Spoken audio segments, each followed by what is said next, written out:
A very good evening. My name is Barkha Dutt and you're watching The Mojo Story, our independent digital platform where we take a deep dive into the stories that matter and that often fall off the headlines in mainstream media.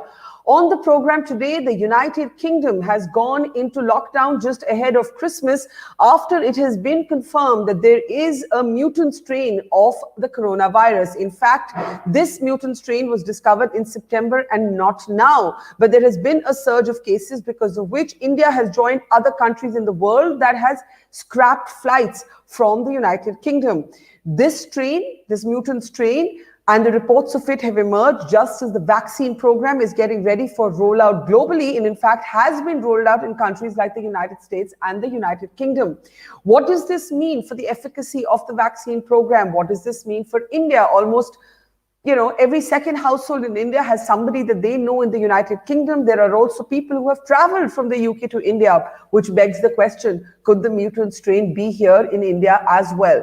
To answer all of this, let's introduce on the program today our expert, Dr. Veer Pushpak Gupta, an Indian doctor working in the United Kingdom with the National Health Service. He's been a frontline warrior through this year and has also been part of the recovery vaccine program. And so really can wear both hats, both in telling us what we know about this mutant strain, whether we in India should be worried, how do we know it hasn't traveled globally, and whether this in fact does anything to affect the efficacy of the vaccines. Welcome, Dr. Gupta. We know that the United Kingdom, where you are, has gone into sudden lockdown, in fact, into a tier 4 lockdown. We saw those pictures of people leaving on the trains out of London. We know that India has joined countries originating from the United Kingdom, like many other countries in the world. But what's confusing is this, and please do correct me if I'm wrong, this mutation actually hasn't emerged now in the last few days. This mutation was first reported a few months ago in September, if I'm not wrong. What has happened that has caused the UK and then the rest of the world to respond in the way it has now? Yes, good evening, Barkha. Let me just first start by saying that it's a pleasure to be on your show. The UK, as you said, discovered this back in September.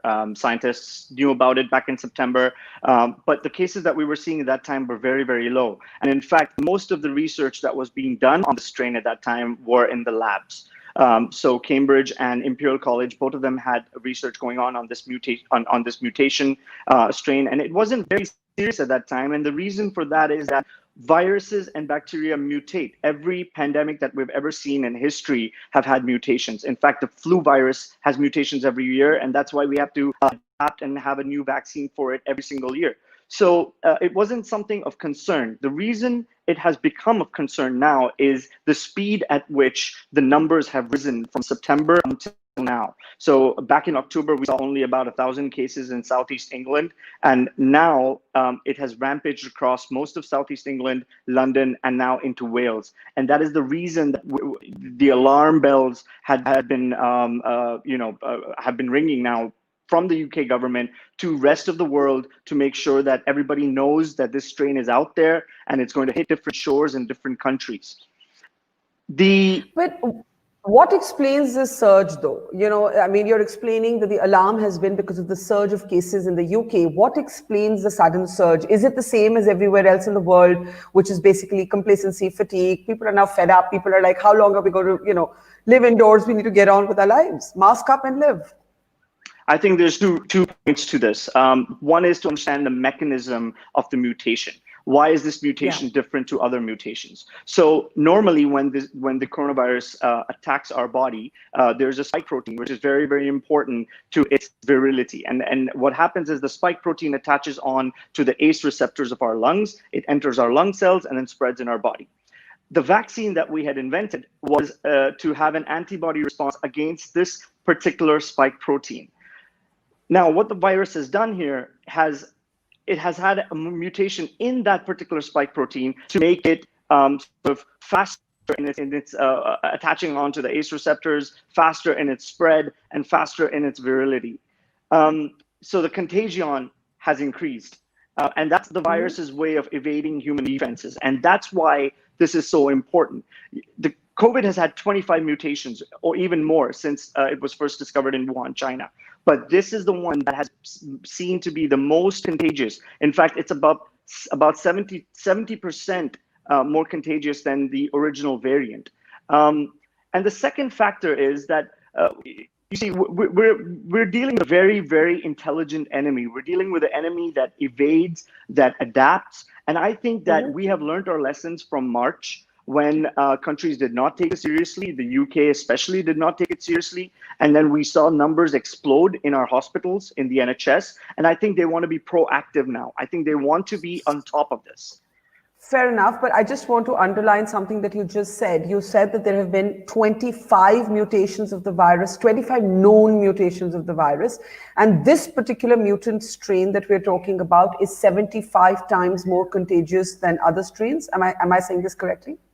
Well, there were two studies done. One was done in Imperial College London, which showed it was 70% more contagious, and one was done in Cambridge, which in the labs, which showed it was about twice as contagious. So there's a bit of debate, but it's about 50 to 70% more contagious than the original strain.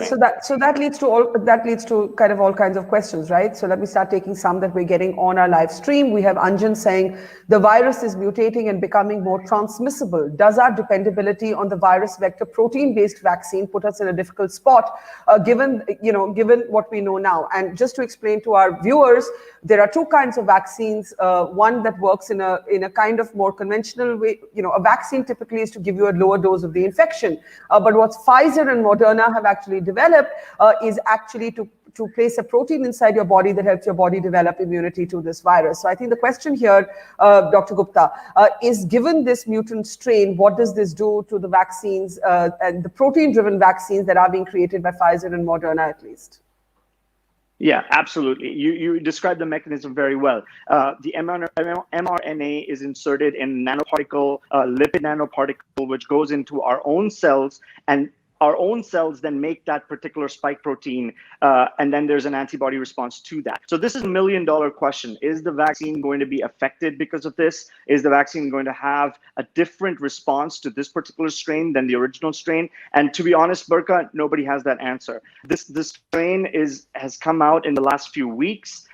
We don't know how effective the vaccine would be because the vaccination program also has started within the last few weeks. But as far as most experts believe, most scientists that have been dealing with vaccine program believe that I don't think this should be a hugely impactful on this particular strain. There is still a huge amount of the original variant present in the population. And that's what we have to consider, because the vaccine will not just affect certain people, it will affect everybody. And our aim here is to vaccinate at least 50 to 70% of the population to have herd immunity. So here's the question, right? If I have been COVID infected from a prior strain, a pre-mutation strain of the virus, can I get a new strain of the virus? Now, reinfections have been known to occur. They've taken place here in India as well. We've been reporting on them on the Mojo Story platform, but they're still outlier events. When a virus mutates, is it like two different viruses? Or if you've already been infected by one, could you still get another strain of the virus?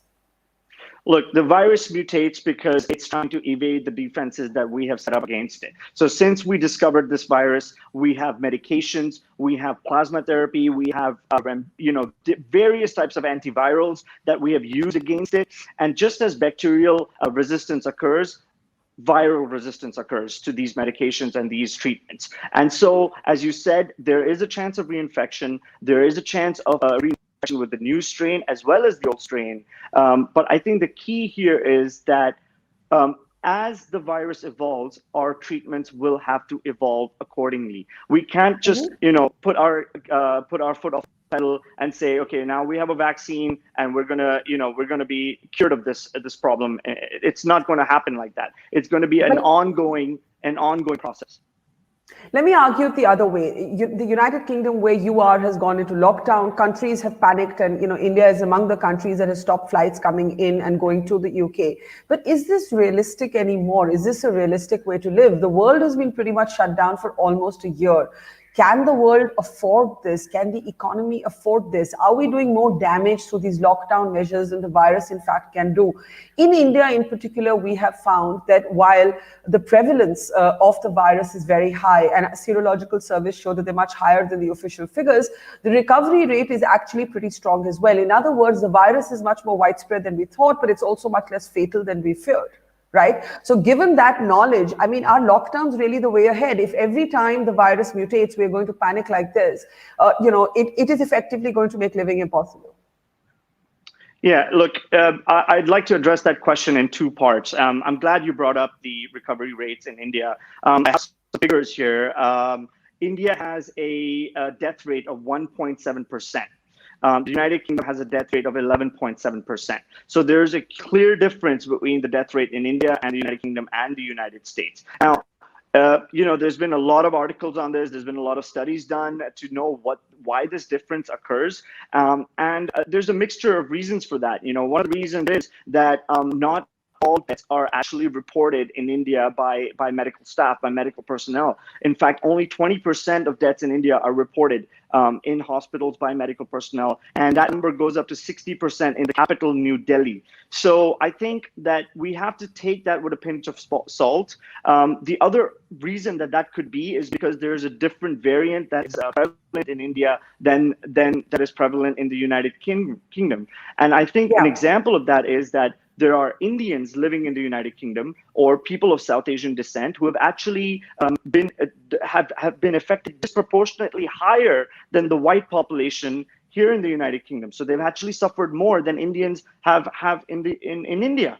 So we have to take all of those facts in consideration. Your other sorry. But can I? No, I just want to jump in there as someone who's been reporting the pandemic through the year. I know that there is an underreporting of death cases, but I think even factoring for that, there is no doubt, and other sort of experts have pointed to this, that it remains one of science's big mysteries. The Indian population is hardier when it comes to actually dealing with this virus in terms of fatalities. There's been some theory that this could be to prior exposure to zoonotic viruses, that maybe we're just therefore tougher. We don't know the answer to this because that gap between the over 11% death rate in the UK and the under 2% in India is not fully explained by the underreporting of the death rates. But I want to carry on because I'm getting more questions in. There's a question from Venkatraman who says this more infectious variant, he's talking about the mutation in the UK, was first detected in September itself. In November, around a quarter of cases in London were as a result of the new variant. This reached nearly 2/3 of the cases in mid-December. What about those who traveled out of the UK in September itself? And I think that's a great question. And I think that's what many countries around the world would be worried about. It takes you back to the Wuhan question. If China had sealed its borders, then, would we be, less vulnerable? Yeah, look, that's a really good question. And I think the answer to that question is answered today by several reports where people in Italy, Denmark, and even in Australia were seen to have this new strain of the virus. This is not the first new strain that has been seen this year. There was a strain that was seen in Spain in the summer, in which holidaymakers had gone there and developed this highly infectious version of the virus, come back to the United Kingdom and different countries, and then spread it further. I think if you look at it from a government perspective, how difficult is it to let out this kind of information, knowing the consequences of the information? For example, the health secretary, Matt Hancock, came out and said this is a very contagious strain. And immediately there were economic he actually called it out of control. Hancock called it out of control. Yes. I mean, isn't that just panic-inducing? It's panic-inducing, right? I mean, I think it's panic-inducing. It's for a government representative to talk like that. Yes, it's panic-inducing, but I think they reached a point within their own scientific teams and communities where they actually had to come out and say this, because if you look at the number of cases that happened in the UK in the last week, there were 35,000 cases in a day. If the government does not take action now, this is going to just spiral out of control. And there was a very, a colleague of mine made a very good statement. They said, it's better to have a lockdown Christmas, Veer, than to have an ICU New Year. And I think a populist leader like Boris Johnson would be the last person, in my opinion, to come out and cancel Christmas for millions of people in the United Kingdom. But he was made to do this because of the seriousness of the situation that we have on our hand now.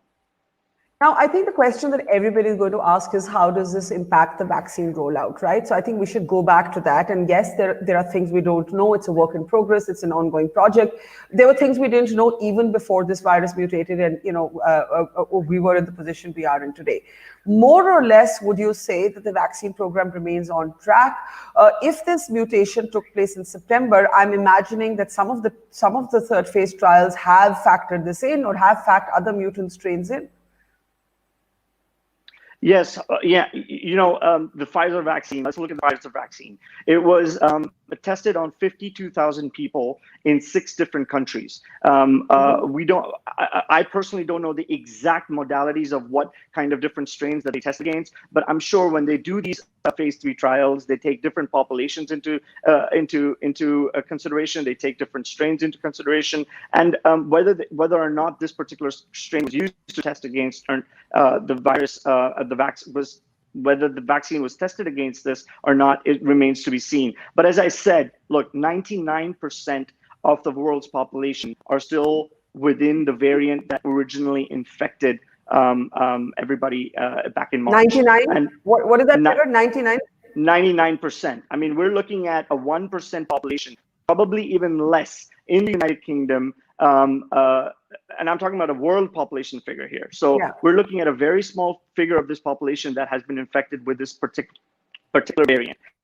But they could have traveled, right? They could have exactly out, and therefore we don't know if this mutation has spread. Absolutely, and that is the struggle for everybody right now, is to inform all those people that have traveled to these different places, to inform the nations that this is happening, and so that they can take action immediately. You see, this did not happen back in February and March, and I think the lessons have been learned since then to make sure that everybody is aware of what's going on. Why does a virus mutate? What does it typically mean? What does it mean for a virus to mutate, and what normally causes the mutation of a virus? Okay, so let's look at the flu virus, for instance, right? Millions of people are affected with the flu virus every year. The mutations are called antigenic drifts, and there are minor differences or changes in the DNA sequence that allow the virus to be either more effective or less effective. And in fact, in case of the flu, there can be up to 500 different mutations every year. And that's why every year there's a flu vaccine that is developed and given to the population, which is brand new, because the mutation that is prevalent this year might not be the mutation that was prevalent last year. And this is because of survival of the fittest. Every species on Earth follows survival of the fittest, so do humans. Yeah. And to survive, to evade, to allow themselves to live longer and to infect for longer periods of time, and that's why this happens. But this is not always a problem. Sometimes mutations cause the virus to be less infectious than they were before. I was just going to say that mutation can work both ways, right? And therefore, there's also a question about the contagious strain of the mutant virus in South Africa. And then the question is, what are the strains of spike protein used to prepare vaccines of Moderna and Pfizer and CoronaVac? I mean, I think people have been following this quite closely, and there's some questions about how the virus can actually mutate in any part of the world, right? This can happen, and therefore, if every time countries seal their borders, is that now a reasonable way to live 365 days on? Is this a reasonable way to live anymore? I think there's a lot of corona fatigue, and I completely agree with you. It's not only amongst the population, but it's also in frontline workers. I've been at it now for 8 months. I got infected with the virus. I was admitted to my own hospital where I worked, and everybody is now fed up of this, but that does not mean that we can take our foot off the gas until we have a better option or another option to fight with this. Let's look at what has happened since COVID started. What kind of treatments have we developed? So we have, from the recovery trial in the UK, we saw that dexamethasone, a very cheap drug that is available at very low prices, can actually prolong the life expectancy of a patient within the hospital. Then we saw that convalescent plasma therapy works, remdesivir works. We saw that COVID became more of a blood clot disease, and people were having, pulmonary embolisms. People were having blood clots in their bodies, and so we started giving heparin to patients that used to come in. Zinc, vitamin D. So many of these things were trialed and experimented on, which are still going on. And I think that as this evolves, the scientific community will step up to try and see how best we can protect the general population. But I think we're all in this together, Barta, and there has to be a bit of patience and stride in the struggle.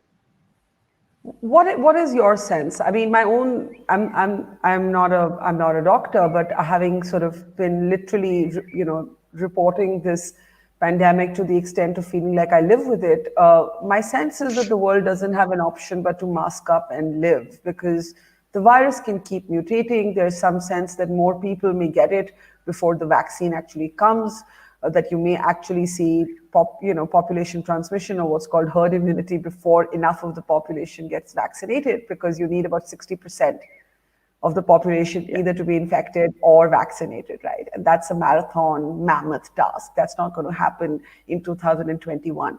You cannot have the world on pause for one more year. I mean, you cannot. Yeah, and okay, let's go into that theory a little bit. Herd immunity. So back in March, the first response from the UK government, especially from Boris Johnson, was, we can't stop the economy. Let's let this happen. Let people get infected and let that herd immunity come in. Okay. And what we saw was that within 1 month of that announcement being made, the hospitals in the UK were overwhelmed. The ICUs were overwhelmed. The doctors were working extra hours and getting fatigued. Doctors and nurses were getting infected themselves, and it just collapsed the entire system. And when a public healthcare system like the NHS can collapse, then I believe that many other nations can also follow suit. So I do understand that this is an economic and personal challenge to the world in every respect. 2020 has been one of the most difficult years for everybody around. But I think until we don't have that suitable herd immunity that you're talking about, until we don't have treatments that we can actually for sure say that this is going to work for the people, I think that people will have to continue with mask wearing, with social distancing, and so on.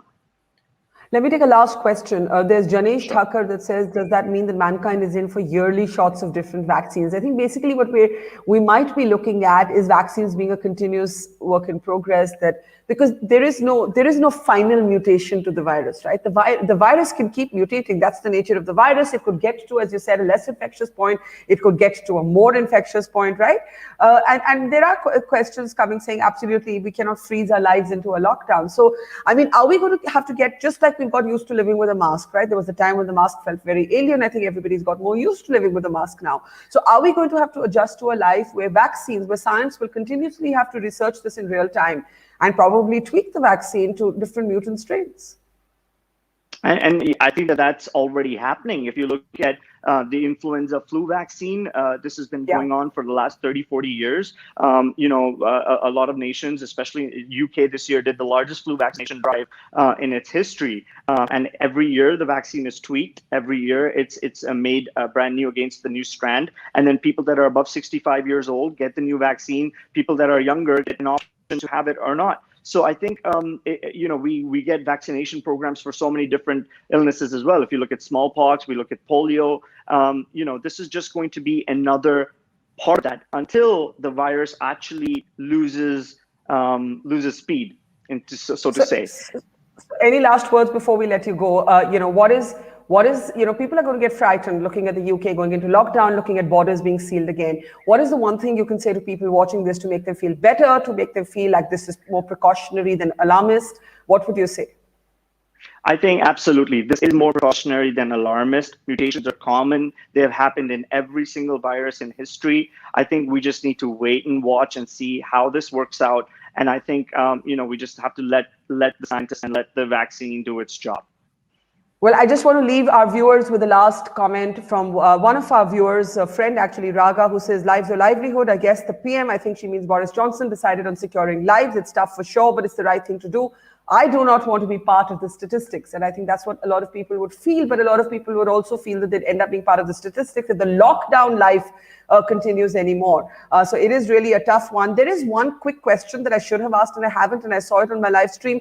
Does the mutation means that the testing kits will have to be readapted? The RT-PCR test? Or we don't know? No, because the RT-PCR tests do not detect anything related to the spike protein. So the testing kits are going to be the same, and they will work the way they're working, and the PCR works on the DNA of the virus. So I don't think that will be affected. Yeah. Well, that's reassuring, because imagine now if you had to come up with a new testing procedure, that would just be insane. Thank you, Dr. Veer Pushpak Gupta. Have a safe Christmas and a happy New Year. And we look forward to bringing you back to the Mojo Story in the new year with some better news for us. Thank you so much. Thank you. Stay safe. Thank you very much, Barka, for having me on the show.